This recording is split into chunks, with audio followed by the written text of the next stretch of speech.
Hello everyone, so week 2 of AEP has wrapped up. And I did a video which will be released on my channel probably when this video is uploaded about the new call requirements for Medicare Advantage, Medicare Part D, and kind of how you and where they are required. It's kind of extensive, but that's not what I want to talk about. Today I wanted to talk about just things that have been going on with my clients and when we call and when we talk to them and what beneficiaries are asking for. And I found this out, and this is very interesting. The talks that my clients have with other medical professionals and how those medical professionals can influence what the medical what my clients perception of the Medicare plans, which, you know, I honestly, this is how I view it, okay? Because my wife is a medical professional, someone who works in the clinic that has patient care. They're not supposed to say, hey, sign up for this plan. But that's primarily due to more of a, oh, there's an ambulance behind me. I don't know how I'm gonna get out of the way, but that's kind of more due to, oh, it's gonna go around the other way. Like if a plan say, hey, you know, I will compensate the physician for enrollment in this plan. That's where the rule is originated from.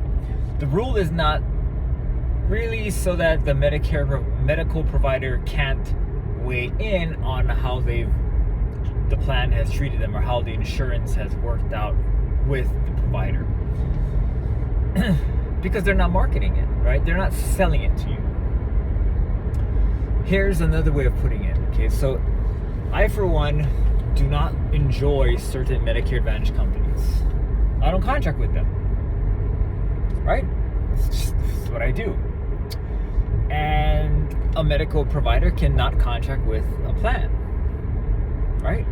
Medical provider can also say, you know, hey, this plan that I've been contracted with, they have a little bit more difficulty approving medical services than another insurance company. That's objective fact based on their experience. Now, they can't tell you to enroll in XYZ plan, but they can let you know that working with this insurance company is easier than the other one, right? That, to me, I'm not a lawyer, doesn't seem like something that is illegal or should be frowned upon. In my professional experience doing what I do, I think that's very valuable. And that can also point the client away from certain plans that might not be as advantageous as others for them, for whatever reason. And if that's the stance that the client is going to take, I fully support it. I'll let them know objectively these things are wrong if they are, or if they are correct, I will verify. But if it is something that I cannot speak to, I would just defer to, hey, that's what they told you, that's their opinion. If you agree with them, that's all up to you. So do not discount other people's, like, you know, like if you're, what I'm trying to get at is, if your client has a friend or a medical professional or whatever who has another opinion than what you know, you have to respect the opinion, because the way that the client will perceive your negative opinion of their friend or their other provider, whatever, if that's negative, they will take that as a hit to themselves, as you are not respecting their relationship with that person. And that is not what we are doing, but that is usually how it is interpreted. That's how I feel if someone were to disrespect. See, I use the word disrespect when I doubt they even mean that. Like if someone were to say my professional opinion was wrong, right? I would take that personally. But if you are giving, if the provider, my client's friend, gave that advice and then I said that person is wrong, that is actually a hit to my client's kind of respect than it is to her friend, her provider.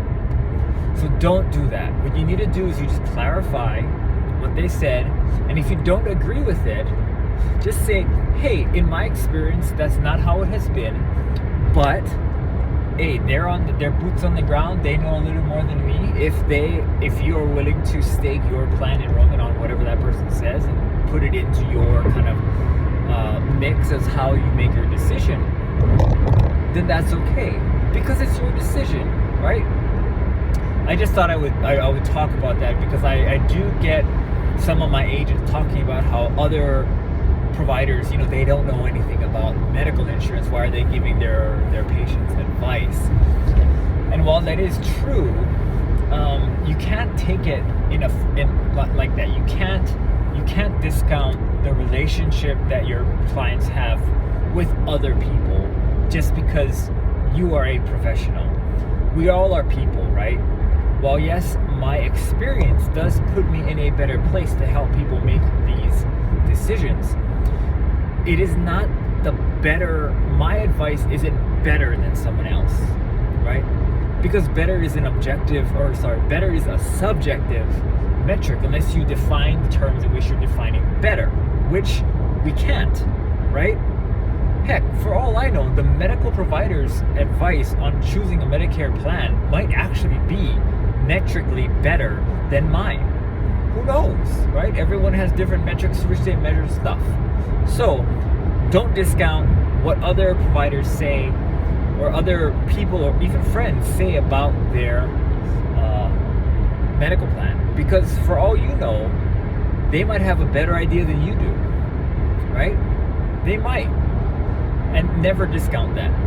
Okay, then we're 7 minutes in. The next thing that I've kind of learned or have a lot of talk about with clients is they really don't care about things they don't care about, which is very, very right, logical.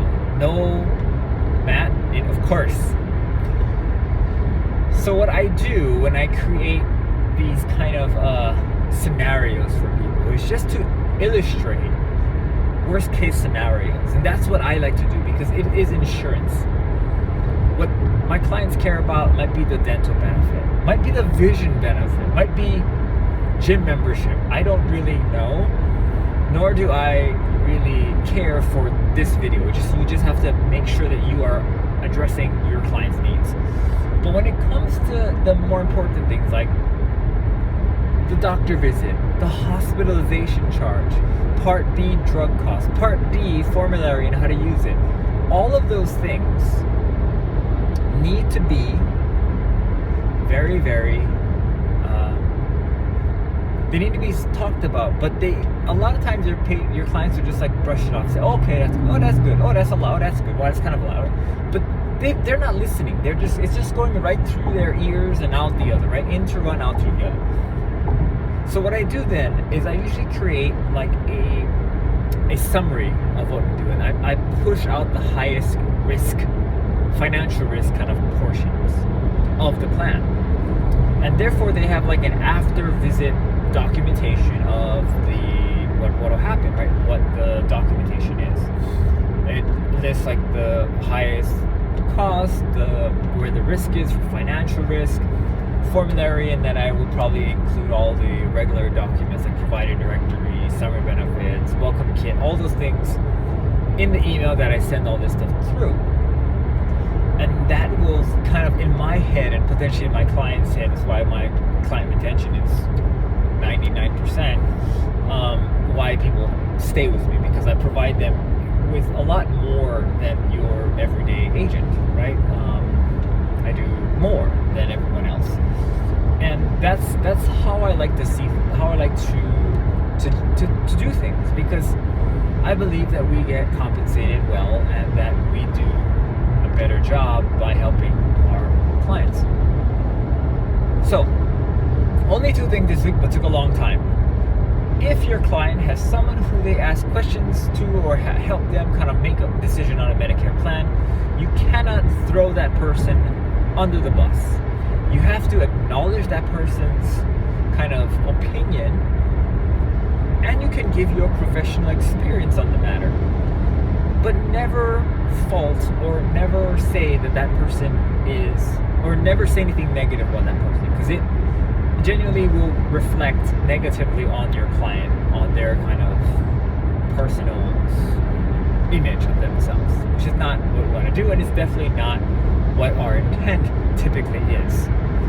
Next thing, make sure when you are helping your clients, you are addressing the needs that they have. And in order to address like the whole summary of benefits and going over all the line items, provide an after visit summary. They get it when they go to the doctor office. Why shouldn't they get it when they see you for your annual review? I hope this helps. You guys have a great weekend. It is Friday. Next week, Monday, is Halloween. It's getting colder out here in Texas. Stay warm, and I'll see you in the next video.